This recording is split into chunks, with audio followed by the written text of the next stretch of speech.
1,041 feet. That is where Lake Mead sat on July 27, 2026. Less than half a foot from the lowest point this reservoir has ever reached in its 90-year life, a level so low that the white mineral stains circling the canyon walls now stretches taller than a 15-story building. A chalk-colored scar visible from satellites from the Las Vegas Strip, from the window of every plane that crosses southern Nevada on a clear afternoon.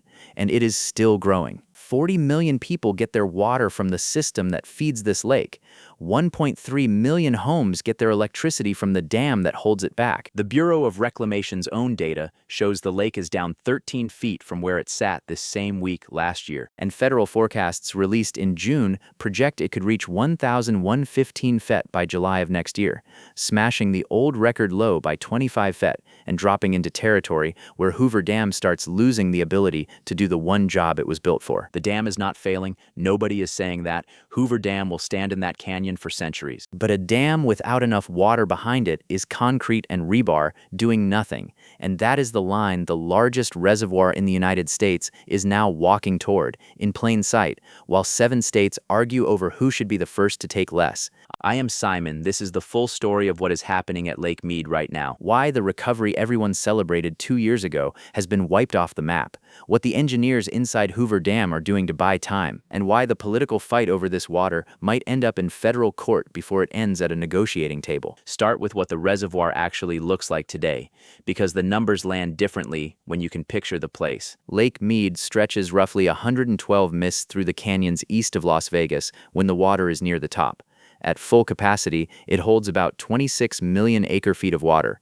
1 acre-foot covers a football field 1 feet deep, roughly 326,000 gallons, enough to supply 2 average American homes for a year. At full pool, the surface sits at 10,229 feet above sea level. The lake was last anywhere close to that in 1999. Today, it holds about 7 million acre-feet. That is 27% of capacity. A lake designed to store 9 years of Colorado River flow now holds closer to 1.5. Drive out from Las Vegas on US 93 toward the dam, and the first thing you see is the ring, a band of bleached white limestone and mineral crust running along both sides of the canyon for miles. It marks where the water used to be.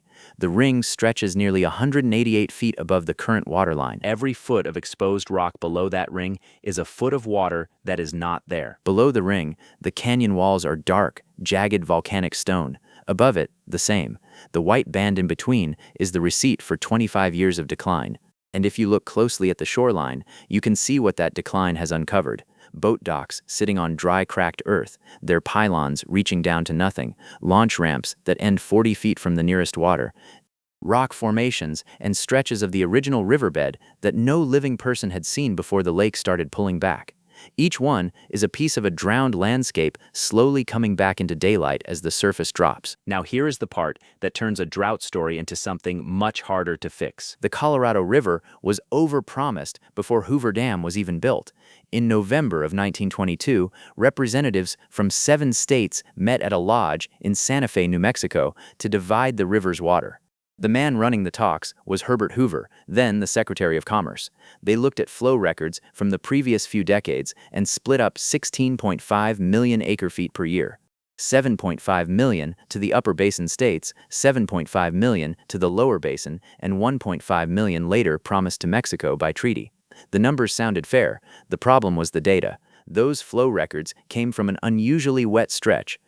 Tree ring studies conducted by researchers at UCLA and other universities showed the real long-term average flow of the Colorado, measured across more than 1,000 years, is closer to 12 to 13 million acre-feet. The compact promised roughly 25 to 30% more water than the river has ever reliably delivered. From the day the ink dried, 7 states were dividing water that did not exist. For decades, the gap did not matter because Lake Mead and Lake Powell, the 2 biggest reservoirs in the country, had enough stored water to cover it. Think of them as a savings account. The withdrawals were bigger than the deposits, but the account had been built up during those flush early years. There was a cushion.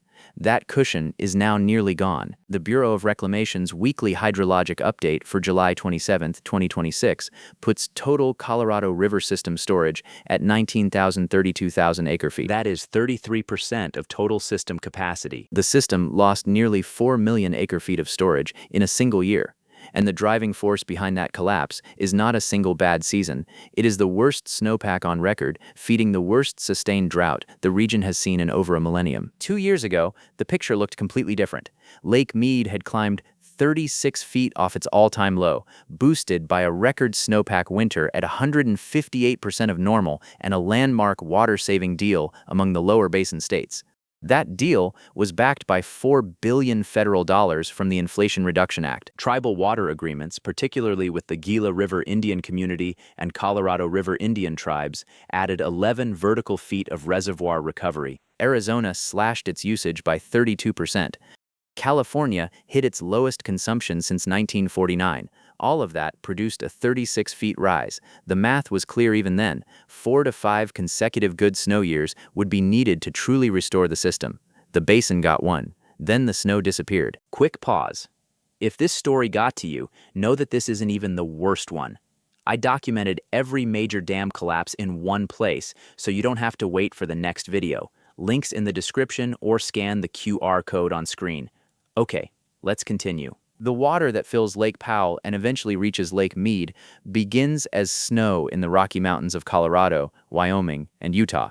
Every spring, that snow melts and flows downhill through streams and rivers into Lake Powell, then through Glen Canyon Dam, down through the Grand Canyon, and into Lake Mead. That spring runoff is the heartbeat of the entire system. In 2026, the heartbeat barely registered. The Bureau of Reclamation's data shows that total water year inflow to Lake Powell is forecast at 3,501 acre-feet, 36% of the 30-year average. The critical April through July runoff window came in at roughly 1,080 acre-feet. That is 17% of normal, not a below-average year. The worst spring runoff in the modern record. Colorado's state climatologist, Russ Schumacher, watched the numbers fall all winter and into spring. Statewide, stored snow water on April 1st averaged just 3.3 inches, 22% of the 30-year average. The previous worst year on file was 9.1 inches in 2012. Of 64 snow core sites across Colorado, with at least 50 years of data, 60 recorded their all-time lowest readings. Peak snowpack hit on March 9th, nearly a month ahead of schedule, at just 51% of the average peak. Then the melt began, pushed by a March that shattered temperature records. Colorado recorded its warmest March in 132 years of tracking. Burlington hit 99 degrees, breaking the state's all-time March high. The heat did not just shrink the snowpack, it changed what the moisture did. Ben Livna, a water scientist at the University of Colorado, found that Colorado's precipitation through January was actually 89% of normal, close to average. But the warmth turned it into rain instead of snow, particularly below 8,000 feet. Water hit the ground, soaked into parched soil or evaporated, and never built the frozen reservoir the system depends on. A dry year is a setback. A warm year that turns snow into rain is a pattern shift. And 2026 delivered both at the same time, in a combination that has no match in the historical record. The damage was not limited to Colorado. Southeastern Utah recorded just 22% of average stored snowwater, the worst in the region. The Animas and San Juan headwaters, which feed directly into Lake Powell, came in at the mid-40s% of normal. NASA satellite imagery showed snow-covered area across the entire upper basin at roughly 40% of typical early March coverage, the lowest since satellite tracking began in 2001. Every one of those basins feeds the same two reservoirs, and both were already running low before the snow failed. Lake Powell sits roughly 300 mi upstream of Lake Mead on the Utah-Arizona border. As of the same July 27th update, it stood at 3,522 feet, just 23% full, within striking distance of its all-time record low of 3,519 feet set in April 2023. Jack Schmidt, the director of the Center for Colorado River Studies at Utah State University, published an analysis showing that the combined storage in Lake Powell and Lake Mead has not been this low since 1957 during the construction of Glen Canyon Dam, before Lake Powell even existed. He called it a milestone in the history of water storage in the Colorado River Basin. The federal government responded with the same emergency tool it has reached for twice before. In April 2026, the Bureau of Reclamation authorized the release of 660,000 to 1 million acre-feet of water from Flaming Gorge Reservoir, more than 400 MIA upstream on the Wyoming-Utah border, to prop up Lake Powell and keep it above the elevation where Glen Canyon Dam can still generate power. That is nearly double the 500,000 acre-feet released in a similar emergency in 2022. The releases are expected to lower Flaming Gorge by roughly 35 feet over the next year, dropping it from about 82% to roughly 59% of capacity. Nearly a third of one reservoir drained to keep another one alive. But saving Lake Powell came at a direct cost to Lake Mead. The Bureau simultaneously cut the annual release volume from Lake Powell through Glen Canyon Dam from the normal 7.5 million acre-feet to just 6 million through September 2026. The Bureau's own language was blunt. It said the reduced releases would accelerate the downstream decline of Lake Mead. They are propping up one reservoir by starving the other, moving water from one sinking account to another, and both accounts are still losing more than they take in. If you are finding this useful, subscribe. We cover water crises, infrastructure events, and geography stories as they develop with the full picture you need to actually follow what is happening. Now turn to what is happening inside Hoover Dam itself, because this is where the water crisis becomes a power crisis that reaches into homes across 3 states. Hoover Dam was finished in 1935, 2 years ahead of schedule. It stands 726 feet from base to crest, 660 feet thick at the bottom, and 45 feet thick at the top, enough concrete to pave a 2-lane highway from San Francisco to New York. The dam holds 17 main turbines in a U-shaped powerhouse at its base, each wing stretching 650 feet, nearly the length of 2 football fields. At full pool, those turbines have a combined nameplate capacity of 2,080 megawatts. That is roughly equal to a large nuclear power plant, enough to serve about 1.3 million homes across Nevada, Arizona, and Southern California. For decades, Hoover was one of the most reliable sources of clean, cheap electricity in the American West. The dam makes power through hydraulic head, the height difference between the lake surface and the turbines at the base. Water drops through intake towers, falls hundreds of feet through steel penstocks, and slams into the turbine blades. The higher the lake, the harder the water hits, the more electricity the turbines push out. At the current level of roughly 1,041 feet, working capacity has dropped to about 1,302 megawatts, a 37% cut from the full pool rating. But real-world output has been even lower. Bureau data shows that during recent operating periods, actual generation has fallen to an estimated 500 to 600 megawatts. A dam that once ranked among the most productive power plants in the country is running at roughly a quarter of its design strength. Power generation in 2023 was roughly half the output of the year 2000, the last time Lake Mead was effectively full. The trouble gets worse at 1,035 feet. That is the elevation where 12 of 17 turbines face a condition called cavitation. Vapor bubbles form inside the turbine housings and then collapse violently against the metal blades, tearing the equipment apart from the inside. To prevent permanent damage, those 12 turbines must shut down. That leaves 5 wide-head turbines, newer units installed about a decade ago at a cost of $42 million, producing roughly 382 megawatts, an 82% drop from full capacity. A dam built as a backbone of the southwestern power grid would be running on its last set of backup gear. How close is that line? Lake Mead sits roughly 6 feet above it right now. The Bureau of Reclamation's June 2026 forecast gives a 10% probability of breaching 1,035 feet by spring of 2027, and the forecasts have been getting worse with each monthly update, not better. The May forecast projected Lake Mead at 1,020 feet by July 2027. The June forecast revised that down to 1,015 feet. Every month the outlook deteriorates, and every month the numbers that come in are worse than the ones that were projected. Congress responded in May 2026. The Bureau announced $52 million in funding for upgrades at Hoover Dam, including replacing up to 3 older turbines with new wide-head units and mechanical improvements. The Bureau estimates the replacements could restore at least 160 megawatts. But the dam needs roughly $200 million in total upgrades over the next decade, and you do not swap turbines in a working dam the way you change a part on a factory floor. Each unit weighs hundreds of tons. Each installation happens deep inside a powerhouse built in the 1930s. The timelines are long, and the lake is not waiting. The people who feel the power loss first are not the ones in Las Vegas or Los Angeles. They are in places like Lincoln County, Nevada. The Lincoln County Power District serves roughly 5,000 customers spread across 10,000 square mi of rural land. Hoover Dam supplies about 70% of their electricity. When output drops, the district buys replacement power on the open market from natural gas plants at 2 to 3 times the cost.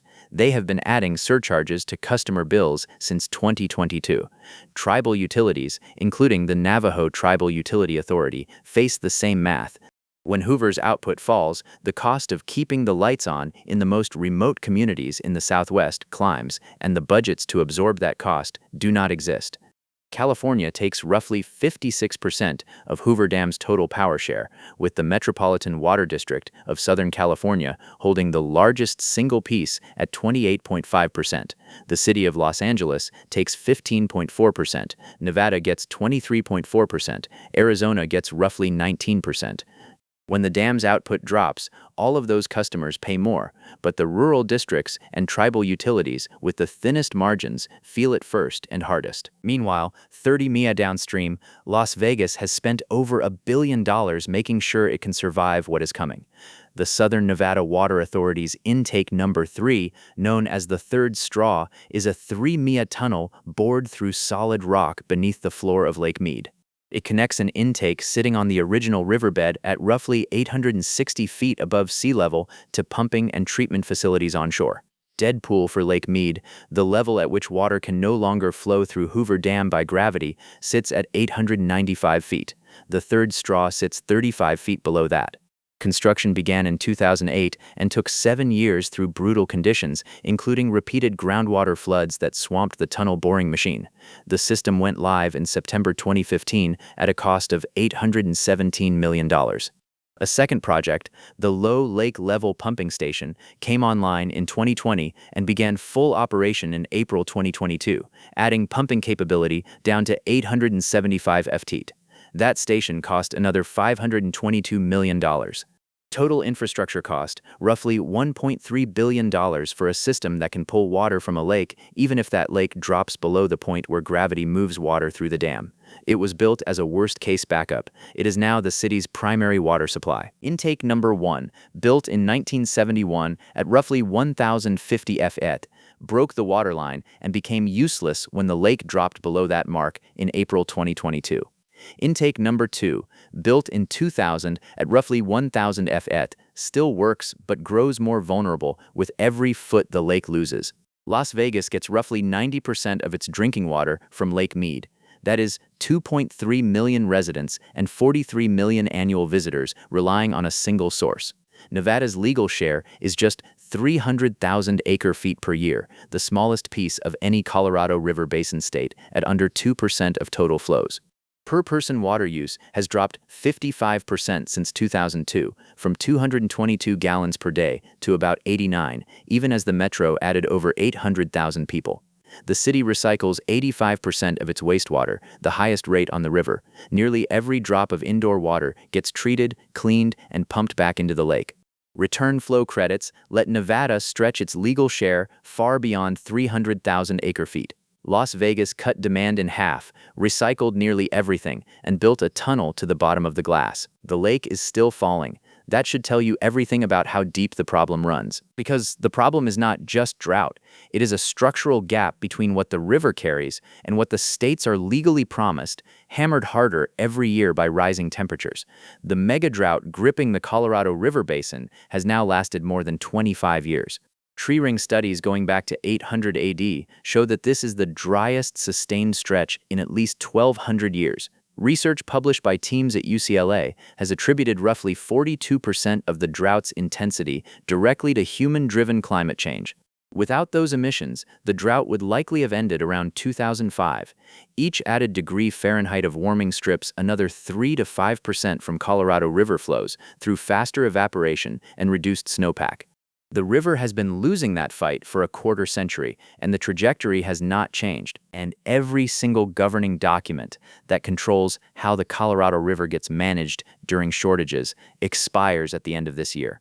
The 2007 interim guidelines, the 2019 drought contingency plans, the agreements with Mexico under the 1944 Water Treaty, all of them.